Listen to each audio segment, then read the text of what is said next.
ராம் நாராயண் ராம் தொடரில் நாம் தொடர்ந்து வாழ்க்கையின் பல்வேறு அம்சங்கள் மற்றும் விஷயங்களை விரிவாக புரிந்து கொள்வோம். அது தர்மம், அதர்மம், பாபம் அல்லது புண்ணியம் என்று சொல்லலாம். வேறு வேறு மதங்களுக்கு வேறு ஹோலி நூல்கள் உள்ளன.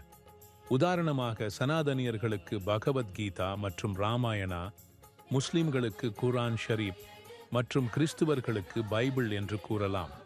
இதனால் பலருக்கு குழப்பம் ஏற்படுகிறது. எந்த ஒரு மத நூலை சரியென அழைக்க வேண்டும் என்பதை பற்றிய குழப்பம். இந்த பூமியில் எல்லா மனிதர்களும் மனிதர்களாக பிறந்துள்ளனர். ஆனால் மனிதர்கள் எண்ணற்ற மதங்களை உருவாக்கி ஒருவருக்கொருவர் பிரிந்து வாழ்ந்தனர்.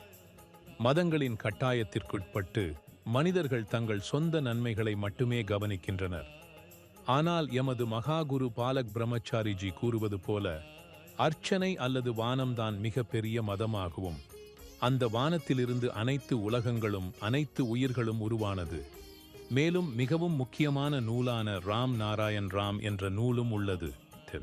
இந்த நூலின் ஒவ்வொரு பக்கம் வானம், நட்சத்திரங்கள் மற்றும் கிரகங்களை பிரதிநிதித்துவம் செய்கிறது.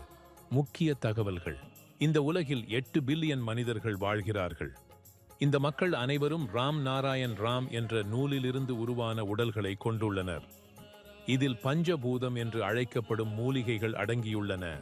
இந்த 3 பஞ்சபூதங்கள் மனிதர்களுக்கு சக்தி, அறிவு மற்றும் உண்மையான வாழ்க்கையின் அர்த்தத்தை அளிக்கின்றன. உண்மையான அறிவு கிடைக்கும்போது வெற்றிக்கான சரியான பாதை உங்கள் முன் தென்றலாக வெளிப்படும். இந்த வெற்றிக்கான பாதையை உங்கள் விவேகம், அறிவு, உள் உணர்வு மற்றும் ராம் நாராயண் ராம் என்ற பெயரின் மூலம் அடைய முடியும். வாழ்க்கையில் தடைகள் மற்றும் பயம்: மனிதன் தன்னை அறிந்து இயற்கையுடன் இணைந்து ராம் நாராயண் ராம் என்ற பெயரை ஜபித்து அனைத்து பிரச்சனைகளிடமிருந்து விடுவிக்க முடியும். வாழ்வில் சமர்த்தமாக செயல்பட மனிதர்கள் மற்றும் இயற்கையின் மீது அனைத்தும் சம உரிமை உள்ளது. மனதை மற்றும் உங்கள் பிற அறிவுகளை கண்டு நீங்கள் எந்த ஒரு செயலை செய்ய வேண்டுமா என்பதை யோசிக்கலாம். தியானம், மெடிடேஷன் என்பது மனிதனை வலுப்படுத்தும் ஒரு சக்தி.